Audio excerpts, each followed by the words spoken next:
Hai, apa kabar? Kembali lagi di channel kami, di Siddhartha. Hari ini saya mau bercerita tentang topiknya mengapa saya suka jam tangan dan kenapa sih jam tangan gitu. Mungkin teman-teman juga punya pengalaman tersendiri ya, kalau misalnya teman-teman yang punya hobi atau suka di hobi jam tangan ini. Boleh cerita di kolom komentar ya kalau teman-teman punya cerita yang menarik. Nah, saya mau coba untuk bercerita dari sejak saya kecil. Jadi awalnya tuh ya kan orang tua kerja ya, maksudnya udah dari dulunya orang susah, terus udah gitu punya anak saya yang ketiga ya, terus dia kan bisa dibilang karirnya lumayan bagus lah ketika waktu itu. Dan saya ingat banget orang tua saya punya jam tangan Rolex ya. Nah, waktu itu tuh terlihat keren banget gitu kalau misalnya orang punya Rolex zaman dulu ya teman-teman. Dan saya pernah lihat harganya itu cuman yang full gold ya, yang all gold itu 25 juta lah kurang lebih, zaman dulu banget ya. Tapi kalau yang two tone gitu mungkin nggak nyampe 10 juta teman-teman. Jadi orang tua saya beli jam tangan itu. Nah, suatu saat saya sama anak-anak ya, maksudnya sama orang tua saya sama anaknya tiga, saya dan kakak-kakak saya main ke Singapura. Nah, karena mungkin pada saat itu beliau lagi dapat bonus banyak lah ya, bonus atau cuan lah seperti itu. Jadi anak-anaknya tiga ini diajak ke toko jam tangan, suruh pilih satu-satu. Dia bilang kalau untuk anak muda cocoknya adalah Tag Heuer teman-teman. Ya teman-teman tahu lah merek Tag Heuer juga sampai hari ini sebenarnya masih merek yang terkenal, merek yang bagus, Swiss made, cuman mungkin bukan untuk investasi lah, tapi pada saat itu pokoknya kalau pakai Tag Heuer anak muda tuh keren banget. Makanya mungkin teman-teman beberapa lihat di beberapa YouTube yang membahas jam tangan, terutama di seumur saya lah. Zaman dulu rata-rata kalau ditanya jam tangannya pertama kali apa, Tag Heuer kebanyakan kan gitu. Nah, jadi satu-satu anak dibeliin. Saya waktu itu nggak ngerti ya teman-teman, jadi masih culun lah bisa dibilang. Tapi pada saat disuruh pilih itu senang banget gitu. Sampai sekarang sebenarnya jamnya masih ada sih, tapi saya harus cari karena keselip di mana gitu. Nah, jadi dari satu pengalaman itu terus saya juga ngelihat orang tua saya suka jam tangan waktu dulu ya teman-teman ya. Sekarang sih udah nggak penting bagi mereka gitu. Jadi ketika mulai beranjak dewasa di SMP 1 lah, jadi waktu itu masih SD ya teman-teman, dikasih Tag Heuer masih SD. Saya pikir jam tangannya itu kan two tone dulu, yang saya punya two tone. Saya nggak terlalu suka dengan warna two tone gitu, cuman kan sambil dipilihin orang tua juga gitu, ini aja lah yang kecil, kayaknya diameternya 34 deh karena kecil gitu. Jadi saya juga jarang pakai, saya pengen pakai jam tangan yang lebih sporty gitu. Jadi suatu saat di SMP 1 itu saya zamannya anak-anak atau teman-teman saya itu memakai G-Shock ya teman-teman. Ada yang perempuannya Baby G, yang laki-lakinya G-Shock. Itu tuh banyaknya yang strap ya, jadi yang strap 3 kali kunci gitu.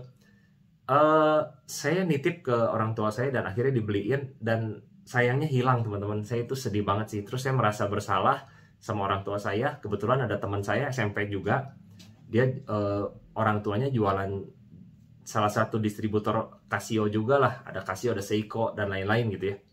Terus saya bilang, ada jam G-Shock apa di kamu? Ada G-Cool, waktu itu keluaran terbaru namanya G-Cool.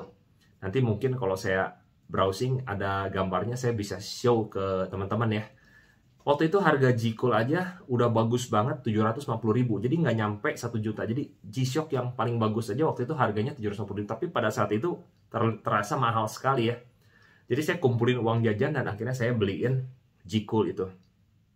Yang hasilnya sekarang juga nggak tahu di mana jamnya gitu. Nah, sejak saat itu kayaknya sempat hilang ya jam tangan. Jadi yang G-Shock dibeliin orang tua hilang, yang G-Cool juga nggak tahu di mana. Saya lama sekali nggak pakai jam tangan teman, karena rada trauma gitu. Aduh, punya jam tangan hilang melulu gitu kan. Sampai satu momen saya kuliah pun nggak pakai jam tangan teman-teman. Sampai satu momen ya yang namanya hidup ya, naik dan turun dan naik dan turun dan naik gitu kan. Pada saat itu kondisi ekonomi keluarga kami lagi susah banget gitu. Ya singkat cerita ada yang nipu lah kurang lebih begitu. Jadi kondisinya susah sekali. Jadi saya ketika lulus kuliah saya mulai kerja tuh ketemu teman saya yang kerja juga gitu di SMP.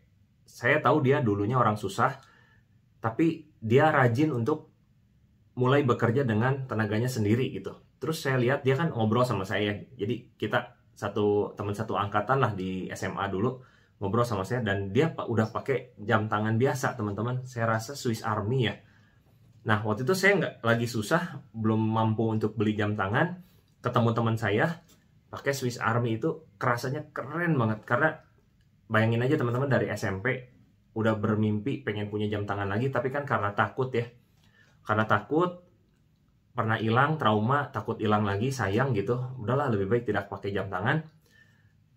Ya itu, ngelihat temen pakai jam tangan itu, aduh, walaupun teman-teman harganya mungkin cuma sekitar 1-2 juta ya, 1,5 juta atau 2 juta pada saat itu juga termasuk yang mahal ya. Saya tuh kepengen banget punya jam tangan lagi gitu. Nah, di situ ngelihat teman saya kerja pakai jam tangan tuh kayaknya keren banget gitu. Nah, di situ baru punya mimpi lagi, teman-teman. Saya one day ketika orang tua saya ke luar negeri ya, ke Hong Kong gitu, saya titip dengan budget sekitar 2 juta, akhirnya dibeliin yang namanya Casio Edifice itu. Nah, jadi Casio Edifice yang pernah saya bahas di video-video sebelumnya itu punya sejarahnya, teman-teman, dimana itu tuh adalah ya jam hasil dari orang tua ya, jam dari pemberian orang tua. Saya bilang budgetnya jangan lebih dari 2 jutaan lah gitu. Dan ya itu dipakai kerja itu lama banget gitu si Casio Edifice itu, sampai hari ini sebenarnya saya udah saya jual sih Casio itu, karena jarang dipakai juga sih ya. Dan karena mama saya juga sudah nggak ada, teman-teman, saya juga nggak pengen nginget-nginget lagi gitu. Ya udah gitu, jadi akhirnya saya jual aja, lepas gitu.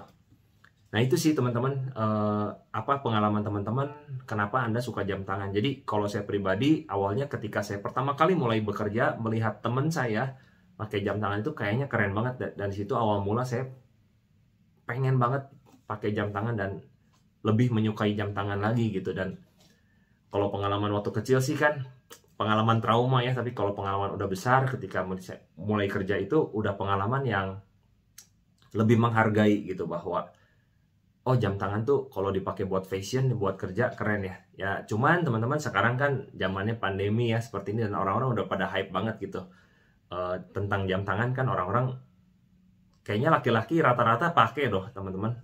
Teman-teman boleh perhatiin sih, itu udah merupakan sebagai aksesoris. Kalau perempuan mungkin tas lah gitu ya. Kalau laki-laki salah satu aksesorisnya adalah jam tangan, atau mungkin perempuan perhiasan lah, entah itu gelang, kalung, cincin gitu kan, anting. Ya ini salah satu jewelry-nya laki-laki lah, kurang lebih begitu. Jadi sebenarnya juga nggak perlu selalu mahal ya yang namanya jam tangan. Sekarang pun kalau untuk kerja dan sehari-hari, saya pribadi nggak pernah lah, udah nggak pernah, karena males ya pakai yang terlalu wah gitu. Intinya sih seperti itu. Nah, teman-teman boleh cerita, jadi kenapa sih Anda menyukai jam tangan? Oh iya, satu lagi teman-teman, di terakhir-terakhir kan kita tahu bahwa jam tangan itu bisa dijadikan sarana investasi ya, dimana harganya bisa naik gitu kan.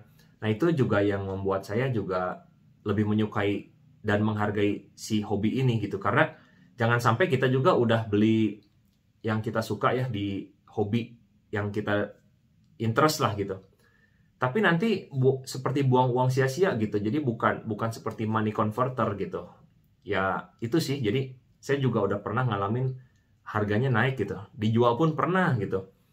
Jadi ya itu, yang pertama memang karena suka gitu, punya cerita. Yang kedua, memang beberapa jam tangan itu punya value yang bisa naik, bahkan didiemin terus juga bisa naik. Ya kurang lebih begitu teman-teman. Teman-teman silakan cerita ya yang menarik teman-teman, kalau misalnya Anda memang punya pengalaman menarik. Sampai jumpa di video berikutnya. See you guys.